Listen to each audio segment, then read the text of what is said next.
నమస్తే సార్, మీకోసం ఎదురు చూస్తున్నా. ఇగో ఇదే మీ ప్లాట్. సార్ అంతైనా కూడా చిగురాలే సార్ మీ బిట్ మాత్రం golden bit sir. East facing మీకు మాత్రం జబర్దస్త్ సెట్ అవుతుంది. ఈస్ట్ ఫేసింగా?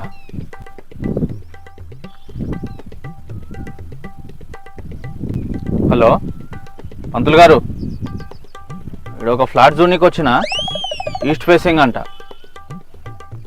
పక్కకు రోడ్ ఉంది, ఎదురుగా ఏం ఫ్లాట్ ఏం లేదు అంటే ఇంకా ఓపెన్ ల్యాండ్ అవుతుందేమో. అవునా? సరే సరే, ఓకే పంతులు గారు. మన జాతకం ప్రకారం ఈస్ట్ ఫేసింగ్ కాదు, north east minus south west equal to my flat ఉండాలి.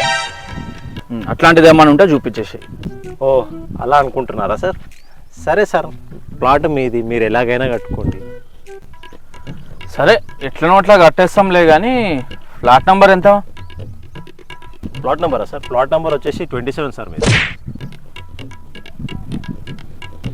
పంతులు గారు, అదే ఫ్లాట్ నుంచి మాట్లాడుతాం కదా, ఫ్లాట్ నెంబర్ 27 అంట అండి. అవునా? సరే పంతులు గారు, ఓకే.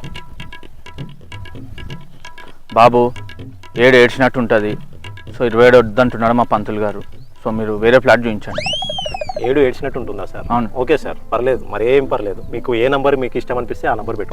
ప్లాట్ మీది సార్, మీరు నంబరే చేంజ్ చేసుకుంటారో మీరు ఫేసింగే చేంజ్ చేసుకుంటారో మీ ఇష్టం. మాకు ఎటువంటి అబ్జెక్షన్ ఉండదు. ఒక్క నిమిషం. చెప్పే.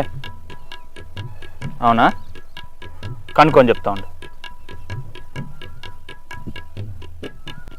పంతులు గారు, ఇప్పుడే మా భార్య ఫోన్ చేసిందండి. అదే ఈరోజు నా జాతకం ప్రకారం మరి ఏం తింటే మంచిదో చెప్తే. అవునా అండి? సరే సరే పంతులు గారు, ఉంటా.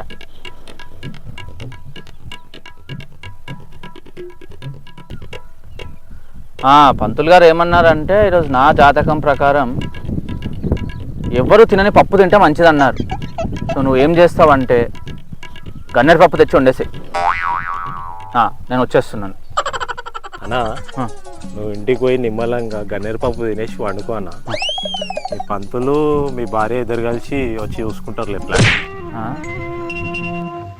నీ గూడు చెదిరింది, నీ గుండె పగిలింది, ఓ చిట్టి పావురమా ఎవరు పుట్టారు, ఎవరు పుట్టారు, ఎవరు పుట్టారు.